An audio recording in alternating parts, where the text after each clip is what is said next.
talking back, you're getting those first caps in South Africa. How was that moment when like the name gets called? Obviously, I think, did you come off your bench for your first cap? You came off the bench for your first cap, didn't you? Yeah, for my first two. Yeah. More than that, I think. But how did that feel? Because it's almost in a way it's a bit more special because when you run out as a team, you run out as Scotland 15. But yeah, when you come on as a sub, somebody screams your name. It's like making their debut. Yeah. CV, and you're just kind of like, yes, that's me. Like, how did those emotions compare? Do you mean like in my first cap versus the qualifier? No, just like your first cap in general. Like, how did those emotions like come across to you? In my first cap, I was shitting myself. I was so nervous. Mm-hmm. It was unreal. I don't even think like my first cap I had I think like maybe 5 minutes, and I knew that, which was fine. Like it's like you can't screw that much up in 5 minutes. And I didn't think I would. Like you do all your homework, you've gone through the reps, like you know what you need to do, you need to like where you need to be. But I think I mean, regardless of like you're an anxious person or not, it's still that first thing that you've never done before. So my heart was beating out of my chest. I thought I was going to be sick. I like don't even think I heard anything. I think I genuinely blacked it out because I was so nervous. It was wild. So yeah, I don't even know if my first cap I remember it really. Like because it was relatively short, which is absolutely fine. Because my nerves were like ruling every part of my senses. I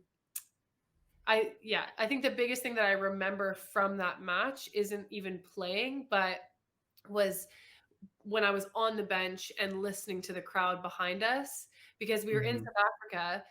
It was like a completely different energy. You had people who were like playing music and singing and dancing and clapping. Like it was, I remember like turning around, like watching the girls play and then turning around being like, this is an experience that so few people get to have. Like that, I think that is genuinely what like has sunk in more from that first match rather than like anything that actually happened on the pitch. Because like after the second half, like when the second half started happening, I was like, I might go out, I might not. Like, no, there's no guarantees in our team. Whether you're on the bench or not, you still might not see the pitch, and that's all part of like being a part of the squad. But I was like, so I could be going out, I might not be. But as time was ticking down, like the probability of me going on became higher if I was going to be going on because I knew that they would give me a short amount of time. Yeah. Yeah. So I don't really remember anything that happened on the pitch, but everything else was really good. I remember being in the ground. I just didn't recognize myself as a player. Yeah. Like that was an everybody experience. See, because I know you now, what I've seen on social media, I just imagine you sat on this bench sort of dancing along with the crowd. Oh, it's so good. Yeah. Because I watch like the African sports and I have like you said, the crowd's a party. You pay tickets to go to a party with sport going on in the middle of the party. Yeah. So I can just imagine you just sort of dancing on, this is great. And then somebody like CB warm up, like, yeah. Yeah. I want to hang with my friends. Yeah. No, it was very, very cool.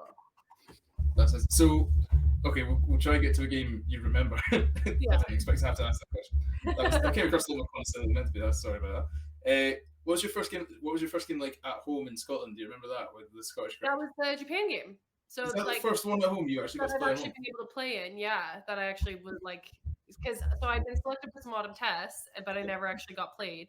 So the first game that I got to play at home would have been the one in Japan, or not the one in Japan, the one against Japan in November, which was the best. Like, I need to change my resource website because that's wrong. So yeah, that was the first time, or maybe in front of a crowd at least. Like we played France, but I don't think that was a crowd yet because that was when COVID. I had it written down that you played France at home, so I knew Japan. I was like, oh, yeah. So I wouldn't like. I mean, playing France in Glasgow was great, but like no one was there, so it wasn't really. It was a closed doors match. But the one just recently against Japan was very special because obviously we had a home crowd. Like loads of my clients came. My mom was there. Like that was the first time I got to see my mom in like 2.5 years. So to have her, that was the first time she got to see me play for Scotland. Like, so that was really special. Obviously we got the win. We worked really hard for that. Like it was a convincing win, especially into the second half. I got to start. I felt confident in my position at this point because I've been playing tight head for a while. So I think that was probably one of my favorite matches just because as a squad, we did really well. But like, I also had so many personal things that were just so good about it. Like being out on the pitch and like hearing some of my clients literally screaming at me. I'm like, this is so cool, because I think I heard them. I was there, and I genuinely think I yeah, heard them. yeah. They were not quiet. They are not quiet. They're so good. So yeah, I think that was one of my favorite memories for sure. That sounds amazing. What was it? What was your mum like when she was watching you? When She's she was still watching you so sing the Fire of scared. Scotland? She is still so scared watching me play. Her first memories of watching me play are like when I'm in high school, I'm like horizontal tackling someone. She tells that story all the time, and I'm like, well, that's just like that is contact sport. Like, Yeah, that's my little girl breaking yeah, more than half there. yeah. Like I went from this like shy kid to absolutely like shoulder barging people. Not actually, because I don't get red cards, but yeah, no. So she still gets really nervous watching me, but I think she was just so proud, like, and it was just so special to have her there. Like, I think she knew how special it was for me as well. So it was like really good that we got to share that experience together. Like, even having her in Scotland was super special, and she got to see me do this thing that I obviously care so much about and has given me so much opportunity that it was just like, yeah, I came off and like I remember like being like, "Where is she?" And like, "Hi, mom." We had a little wave, and yeah, you hear everybody in the crowd like kind of have like a little giggle about it. But like, I'd waited so long for her to be able to come and see me play. It was Yeah. very, very special. Yeah, nothing cooler than saying out your mum playing a professional game of rugby. Yeah, yeah, being able to like wave up to her in the stands, like If so. if I managed to play for Scotland, even if I was in a full Murrayfield, I'd still manage to pick her out. I'd give it such big licks if my mum was in Yeah, the crowd. yeah, yeah. It was very, very special. Yeah, because we sit in the nosebleeds as well. So if I managed to pick up my mum, that'd be Yeah. We don't get the good seats you guys got at the last game. I was better Right view of Edinburgh than I had a better view of the game. Yeah. That's like, but so right. So back to the game. So you've got the Japanese crowd, all the players that, and you talked about the game quite well. You said at the second half you sort of turned it around. Does your mindset change during a game? So like you said, it got a bit close going into half time, and then did you just, when it's in the changing room and stuff like that in a close game, is there somebody that sort of speaks up and says everyone needs to get their head in gear? Is it everybody stare at the floor for 10 minutes and talk to yourself to get yourself in a mindset? No, it's definitely like we have to talk as a team. So like we split into forwards and backs and kind of talk, because obviously like we're all playing the same sport, but we're playing different sports within it. Like forwards have a different jobs than backs do. So we split and talk about like our respective kind of spaces, whether that's like our set piece, and then like backs talk about, I have no idea what they talk about. But You put the pose when they score the try, yeah, like what dance we're doing. Yeah. yeah, exactly. I don't know. I have no idea what they do. They do a good job. I don't know what they talk about.